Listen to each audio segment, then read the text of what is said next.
प्रिय विद्यार्थियों, मैं डॉक्टर वीरेंद्र मलिक हिंदी एकेडमी के माध्यम से आपके समक्ष 12वीं कक्षा की हिंदी पाठ्य पुस्तक आरोह भाग 2 की कविता के बहाने जो कुंवर नारायण द्वारा रचित है की व्याख्या समझाने का प्रयास करूंगा। और इसको समझाने से पहले कविता के विषय में संक्षिप्त सी जानकारी दे दूं। कवि ने कविता की समानता तुलना फूल से, चिड़िया से और बच्चे से की है और वो जताना चाहते हैं कि कविता का महत्व बहुत ज्यादा है। तो इसी को स्पष्ट करते हुए पंक्ति आपके समक्ष स्क्रीन पर सामने दिखाई दे रही है, इनको देखिए। कविता एक उड़ान है चिड़िया के बहाने। कवि कहना चाहता है कि जिस प्रकार से चिड़िया आकाश में दूर तक उड़ान भरती है, ठीक वैसे ही कविता की भी काल्पनिक उड़ान होती है। कवि कल्पना के माध्यम से कहीं तक भी उड़कर जा सकता है, लेकिन आगे कवि ने स्पष्ट कर दिया कि कविता की उड़ान भला चिड़िया क्या जाने। चिड़िया का अपना एक दायरा होता है, वो आकाश में उड़ते हुए एक ऊंचाई तक तो जा सकती है, लेकिन बहुत ऊंचे तक नहीं जा सकती। लेकिन कवि की कल्पना आशातीत है, यानी वो ऐसी जगह तक पहुंच सकती है जिसकी हम कल्पना मात्र भी नहीं कर सकते। देश विदेश कहीं तक भी अपनी बात पहुंचानी हो तो वो कविता के माध्यम से पहुंचाई जा सकती है। तो चिड़िया इस बात को ये जानती है कि उसकी उड़ान सीमित है, लेकिन कवि की कल्पना की उड़ान असीमित है। पाठक और कवि को अनंत आकाश में केवल एक ही चीज उड़ा कर ले जा सकती है, वो है कविता। बाहर भीतर, इस घर उस घर, कविता के पंख लगा। अब देखिए कविता क्या करती है। कविता भी चिड़िया की उड़ान की तरह उसके पंख लगे हुए हैं। वो किसके पंख हैं? काल्पनिकता के पंख हैं। कल्पना के माध्यम से वो दूर तक जाती है और इस घर उस घर, बाहर भीतर, यानी मनुष्य के मन के अंदर और बाह्य व्यक्तित्व को प्रदर्शित करने का कार्य कविता बहुत बेहतरीन तरीके से कर सकती है। कवि समाज के उन समस्त पहलुओं के विषय में आसानी से समझ सकता है कि देश में चल क्या रहा है। उस पर यदि कविता लिखनी पड़े तो बहुत बेहतरीन कविता लिखी जा सकती है और यह कविता मानवीय व्यक्तित्व के आंतरिक और बाह्य दोनों दृष्टिकोणों को बहुत बेहतरीन तरीके से स्पष्ट कर देती है। कविता के पंख लगा, उड़ने के माने चिड़िया क्या जाने। अब चिड़िया इस बात से अपरिचित है कि कविता की उड़ान वास्तव में चिड़िया की उड़ान से बहुत ज्यादा है। उसकी अनंत उड़ान है, अनंत। उसके शब्द, उसके भाव, उसकी कल्पना देश में नहीं, एक व्यक्ति विशेष में नहीं, एक वर्ग विशेष में नहीं, एक संप्रदाय विशेष में नहीं, बहुत आगे तक जा सकते हैं। ये कविता की एक शक्ति है और कविता स्वतः प्रस्फुटित होती है, जबरदस्ती नहीं की जा सकती। अगली पंक्ति में तुलना एक और आ रही है। कविता एक खिलना है फूलों के बहाने। जिस प्रकार से पुष्प खिलते हैं और खिले हुए पुष्पों को देख करके हम, आप सभी या कवि प्रसन्न हो जाते हैं, और जो व्यक्ति प्रसन्न होता है तो मन से भाव प्रस्फुटित होते हैं। तो जिस प्रकार से फूल खिलते हैं, कविता भी इसी प्रकार से शब्दों के माध्यम से, भावों के माध्यम से, मनोरंजन के माध्यम से समाज के अंतर्गत खिलती है। सभी उसको पसंद करते हैं। कविता का खिलना भला फूल क्या जाने। देखिए फूल भी, उसकी परिणति सीमित है। वो एक समय के लिए खिलता है, उसके बाद मुरझा जाता है, नश्वर है। कुछ समय बाद समाज को, मनुष्य को अपनी सुगंध से आप्लावित कर देता है, सराबोर कर देता है, रंगों से अपनी ओर आकर्षित करता है। लेकिन सुबह फूल खिलता है तो शाम को मुरझा जाता है। परंतु कविता के भाव यदि आज कवि अपने शब्दों के माध्यम से अभिव्यक्त कर दे तो वो भाव कभी रुकते नहीं हैं, वो भाव आगे की तरफ चलते चले जाते हैं, वो प्रत्येक मनुष्य तक पहुंचते हैं। यदि समाज को जागृत करना हो तो कविता के भाव कभी मरते नहीं हैं, वो सदैव है, शाश्वत हैं। तो कविता की रचना जो है फूलों के माध्यम से हो सकती है। कवि के मन में कविता फूल की भांति विकसित होती है। ये बहुत बढ़िया बात कवि ने लिखी है। बाहर भीतर, इस घर उस घर, बिना मुरझाए। देखिए कविता जो है ना, किसी एक घर की कहानी नहीं हो सकती। साहित्य समाज का दर्पण होता है, कवि ने कहा है। और एक साहित्यकार ने बहुत अच्छी बात कही है, जहां न पहुंचे रवि वहां पहुंचे कवि। कवि तो वहां पहुंच सकते हैं जहां पर सूर्य नहीं पहुंच सकता, सूर्य की किरण नहीं पहुंच सकती। तो कवि की कल्पना की उड़ान तो बहुत असीम है, उसकी कोई सीमाएं ही नहीं है। बिना मुरझाए महकने के माने फूल क्या जाने।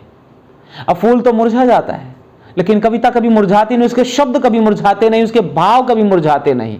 यदि आज कवि ने संदेश दे दिया समाज को कि समाज को जागृत करना है, बहुत सारी बुराइयों को, कुरीतियों को उखाड़ कर फेंकना है, तो वो आज के लिए नहीं है, भविष्य के लिए। जब भी वो कविता पढ़ी जाएगी तो उन सामाजिक कुरीतियों की तरफ ध्यान जाएगा कि इसको उखाड़ कर फेंक देना है।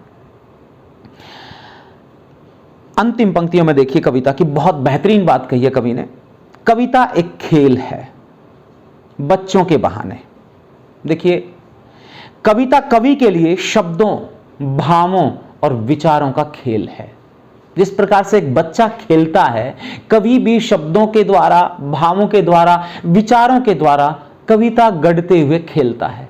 और मन में जो भाव प्रस्फुटित हो जाते हैं, मन में जो भाव उत्पन्न होते हैं, उनको शब्दबद्ध कर देता है, कलमबद्ध कर देता है। जैसे बच्चा खेल खेल में कुछ भी खेल शुरू कर देता है, उसकी कोई सीमा नहीं है, वो योजना बनाकर नहीं है। जब छोटे बच्चे जाते हैं बाहर खेलने के लिए तो वो बिल्कुल स्वतंत्र होकर के छलांग लगाते हैं, हिरन की तरह छलांगे लगाते हैं, कूदते फिरते हैं। ऐसे कवि भी शब्दों को लेकर के और कलमबद्ध करते हुए ऐसे खेलता फिरता है कि गजब की कविता लिख डालता है। वो स्वयं प्रस्फुटित होती है। और कहा भी जाता है कविता तो एक घटना है, शब्द निकले और घटना घटित हो गई।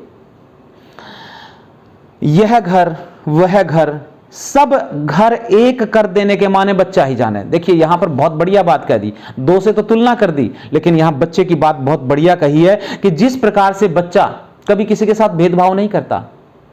मान लीजिए माता पिता की किसी के साथ लड़ाई झगड़ा हो गया है, मनमुटाव हो गया है, बच्चा अगले ही पल अपनी मित्रता कायम कर लेगा, उस घर में पहुंच जाएगा, आपकी बात नहीं सुनेगा। तो बच्चे कभी भेदभाव नहीं करते, वो मन से पाक पवित्र होते हैं।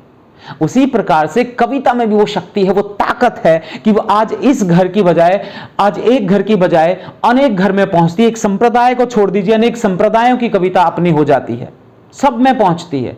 एक जाति विशेष की कविता नहीं होती, समस्त जातियों की कविता होती है। एक देश विशेष की कविता नहीं होती, संपूर्ण विश्व की कविता होती है। तो उसका अपना महत्व है। सब घर एक कर देने के माने, यानी अपने पराये का भेदभाव कविता मिटा देती है। कविता में वो ताकत है, वो शक्ति है। तो मुझे लगता है कि ये पंक्तियां आपको बहुत अच्छे से स्पष्ट हो गई हैं। और इसके प्रश्नों पर चर्चा कर लेते हैं। 3-4 प्रश्न इसके दिए गए हैं अभ्यास के। तो ये रहा पहला प्रश्न आपकी स्क्रीन पर। इसके केवल 4 ही प्रश्न हैं। इस कविता के बहाने बताएं कि सब घर एक कर देने के माने क्या हैं। जिस प्रकार से एक बच्चा आपसी भेदभाव को भुलाकर प्रत्येक घर में खेलता हुआ, बातें करता हुआ आगे बढ़ जाता है, उस घर में चला जाता है। माता पिता भले ही उसको कितना रोकने का प्रयास करें, लेकिन वो नहीं रुकता, वो सब भेदभाव भुला देता है। ठीक उसी प्रकार से कविता भी न जाति को देखती है, न धर्म को देखती है, न संप्रदाय को देखती है, न देश विशेष को देखती है। आज कविता यदि हिंदुस्तान में बोली जाती है, भारत में बोली जाती है, तो हो सकता है कल वो कविता पाकिस्तान में प्रशंसा के लायक बन जाती है।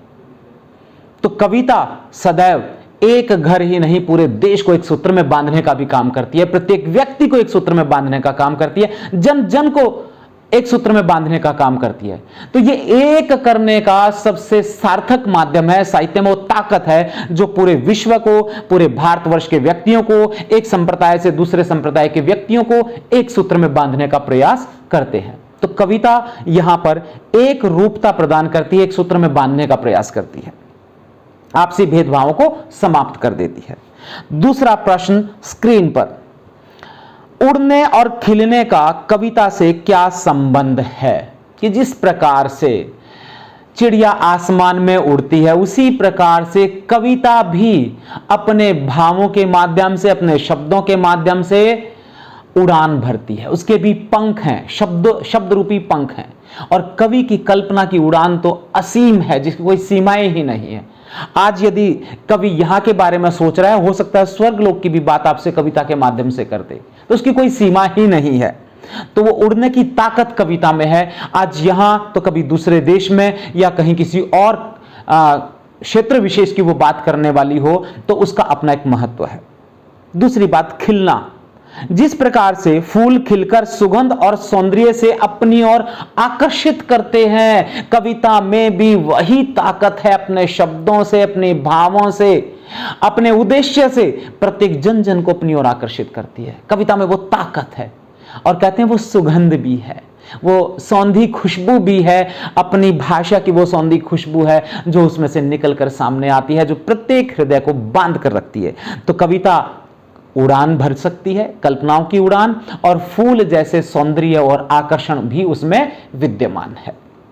मुझे लगता है कि प्रश्न समझ में आ गया होगा और महत्वपूर्ण प्रश्न है। तीसरा प्रश्न स्क्रीन पर ये रहा।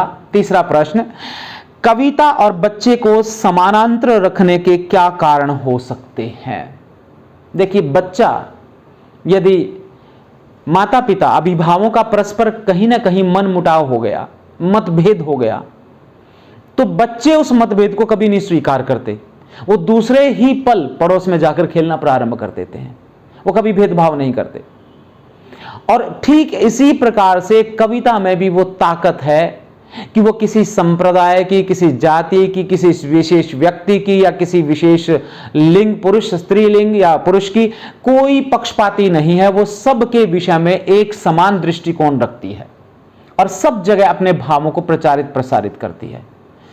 कविता कोई हिंदुस्तान की नहीं हो सकती। वही कविता जो आज यदि हमारे में से किसी विद्यार्थी ने लिखी है तो पाकिस्तान के विद्यार्थी उसकी प्रशंसा कर सकते हैं, ऑस्ट्रेलिया के विद्यार्थी उसकी प्रशंसा कर सकते हैं। तो कविता की अपनी एक ताकत है, एक शक्ति है। और दोनों, बच्चा और कविता, दोनों इसलिए समानांतर कहा गया कि दोनों भेदभाव ही नहीं करते, दोनों का पाक पवित्र है, सरल शब्दों में, सरल भावनाओं के माध्यम से दूसरे तक अपनी बात पहुंचा देते हैं। चौथा प्रश्न, कविता के संदर्भ में बिना मुरझाए महकने के माने क्या होते हैं? कवि कहना चाहता है, देखिए, फूल सुगंध देता है, अपने रंग से सबको आकर्षित करता है, लेकिन उसकी अपनी सीमाएं हैं, क्योंकि वो क्षणभंगुर है।